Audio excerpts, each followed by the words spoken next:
PTV budget. संस्कृति पर्यटन तथा नागरिक उड्डयन मन्त्रालय अन्तर्गत 27 अर्ब 47 करोड रुपियाँ विनियोजन गरिएको छ। नेपाललाई आकर्षक, रमणीय र सुरक्षित पर्यटकीय गन्तव्य स्थलको रूपमा विकास गरिने अर्थमन्त्री विष्णुप्रसाद पौडेलले बताए।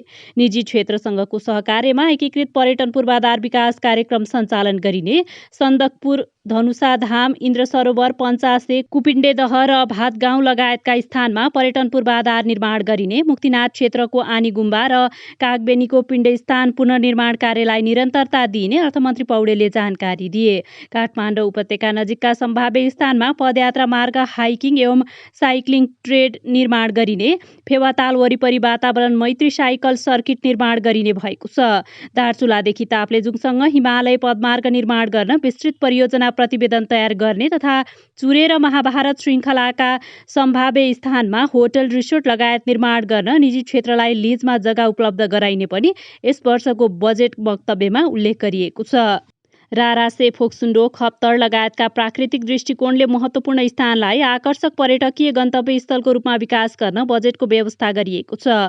तल्लो डोल्पा, हुम्लाको सिमीकोट, धादिङको रुबी भ्याली लगायतको क्षेत्रमा पदयात्रा मार्ग निर्माण गरिने, पदयात्रा तथा हिमाल आरोहणमा जाने पर्यटकको सुरक्षा र उद्धारका लागि GPS ट्र्याकिङ सहितको एकीकृत पर्यटन सूचना प्रणाली कार्यान्वयनमा ल्याइने भएको छ। कोभिड-19 प्रभावित होटल, ट्राभल, ट्रेकिङ लगायतका पर्यटन व्यवसाय, सार्वजनिक यातायात, हवाई सेवा, चलचित्र उद्योग, हस्तकला उद्योग, सञ्चार गृह, विज्ञापन सेवा, tailoring, beauty parlour, health club जस्ता व्यवसायले आर्थिक वर्ष 2078-79 मा तिर्नुपर्ने इजाजत तथा नवीकरण दस्तुर छुट दिई स्वतः नवीकरण हुने व्यवस्था मिलाएको छु। कोभिड महामारीका कारण सञ्चालनमा आउन नसकेका होटललाई आइसोलेसन सेन्टरको रूपमा सञ्चालन गरेमा नेपाल सरकारले निर्धारण गरेको मापदण्ड बमोजिमको रकम उपलब्ध गराउने व्यवस्था गरेको छु। होटल तथा पर्यटन क्षेत्रलाई उत्पादनमूलक उद्योग सरहको सुविधा उपलब्ध गराइनेछ।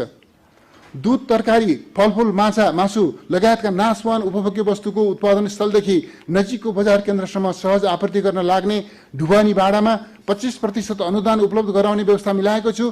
साना किसानका लागि धानको बिउ खरिदमा स्थानीय तह मार्फत 50% अनुदान उपलब्ध गराइनेछ। सार्वजनिक विद्यालय तथा क्याम्पसका उच्च माध्यमिक र सोभन्दा माथिल्लो तहमा अध्ययनरत विद्यार्थीलाई वैकल्पिक सिकाइमा सहयोग पुर्याउने उद्देश्यका साथ एक थान ल्यापटप खरिद गर्न रु 80,000 सम्म 2 वर्ष अवधिको 1% ब्याज दरमा कर्जा उपलब्ध गराउने व्यवस्था मिलाएको छु। 16 वर्षभन्दा माथि उमेरका विद्यार्थीलाई एक थान सिम कार्ड निःशुल्क उपलब्ध गराइनेछ। सामाजिक सुरक्षा कोषमा आबद्ध श्रमिक तथा रोजगारदाताले जम्मा गर्नुपर्ने 2078 जेठ र असार महिनाको योगदान रकम नेपाल सरकारले बिहोर्ने गरी बजेट छुट्याएको छु।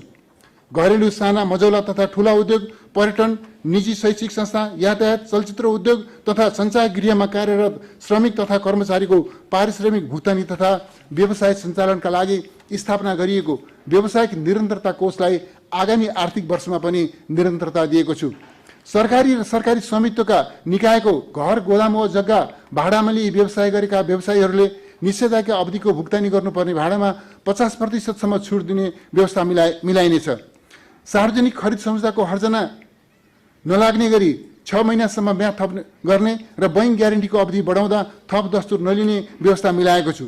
निर्माण व्यवसायलाई चालु पुँजी व्यवस्थापनमा सहयोग पुर्याउन रिटेन्सन मनी बापतको 50% रकम बराबरको बैंक ग्यारेन्टी राखी फिर्ता लिन पाउने व्यवस्था मिलाइनेछ।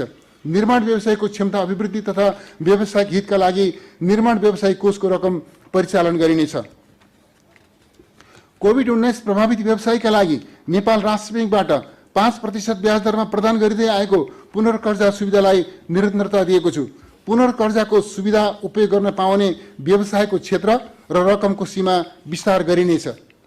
लघु, साना तथा मझौला उद्योग, व्यवसाय, कृषि, युवा उद्यम, महिला उद्यम तथा वैदेशिक रोजगारबाट फर्किएका व्यक्तिहरूका लागि प्रदान गरिने सहुलियतपूर्ण कर्जाको सीमा र क्षेत्र विस्तार गरिनेछ।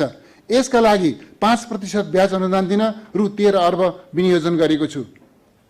आन्तरिक पर्यटनलाई प्रवर्धन गर्न निजामती सार्वजनिक संस्थान र प्रतिष्ठानका कर्मचारीलाई 10 दिनको पारिश्रमिक बराबरको रकम सहित पर्यटन कार्ड उपलब्ध गराइनेछ। निजी क्षेत्रमा कार्यरत कर्मचारीलाई समेत सोही अनुसारको सुविधा प्रदान गर्न प्रेरित गरिनेछ। सडक, ऊर्जा, रेलमार्ग र विमानस्थल आयोजना, निर्माण, सञ्चालन र मर्मत समारोहमा सार्वजनिक निजी साझेदारी अवधारणा कार्यान्वयनमा ल्याइनेछ। भायबिलिटी ग्याप फन्डिङका लागि परियोजना लागतको 30% पुँजीगत अनुदान उपलब्ध गराउन कानुनी व्यवस्था गरिनेछ। यसबाट निजी लगानी प्रवर्धन हुनुका साथै रोजगारी सृजनामा योगदान पुग्ने विश्वास लिएको छु। भायबिलिटी ग्याप फन्डिङका लागि बजेट व्यवस्था गरेको छु। युवा उद्यमीलाई स्टार्टअप व्यवसायमा संलग्न हुन प्रेरित गर्ने उद्देश्यले परियोजना धितो राखी 1% ब्याज दरमा रु 25 लाखसम्म बिउ पुँजी कर्जा उपलब्ध गराइनेछ। स्टार्टअप व्यवसायको दर्ता, नवीकरण तथा अन्य सेवा एकद्वार प्रणालीबाट निःशुल्क उपलब्ध गराउने व्यवस्था मिलाएको छु। स्टार्टअप व्यवसायमा वैदेशिक लगानी भित्राउन नीतिगत सहजीकरण गरिनेछ। यसका लागि रु 1 अर्बको च्यालेन्ज फन्ड स्थापना गरेको छु। नेपाल भ्रमण गर्ने विदेशी पर्यटकलाई 1 महिना अवधिको पर्यटकीय भिसा निःशुल्क प्रदान गरिनेछ।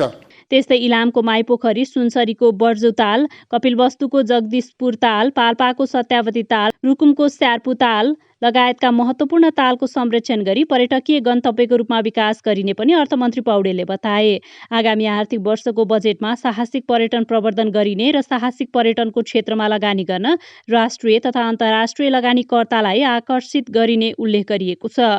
प्रदेश र स्थानीय तहको लागत साझेदारीमा 216 स्थानमा सञ्चालित पर्यटन पूर्वाधार विकास कार्यक्रमलाई निरन्तरता दिन 59 करोड रुपैयाँ विनियोजन गरिएको मन्त्री पौडेलले जानकारी दिए। सिमरानगढ, मकवानपुरगढी, सिन्धुलीगढी, जितगढी लगायत ऐतिहासिक बढी किल्लाको संरक्षण र विकास पनि गरिने भएको छ। BTV budget.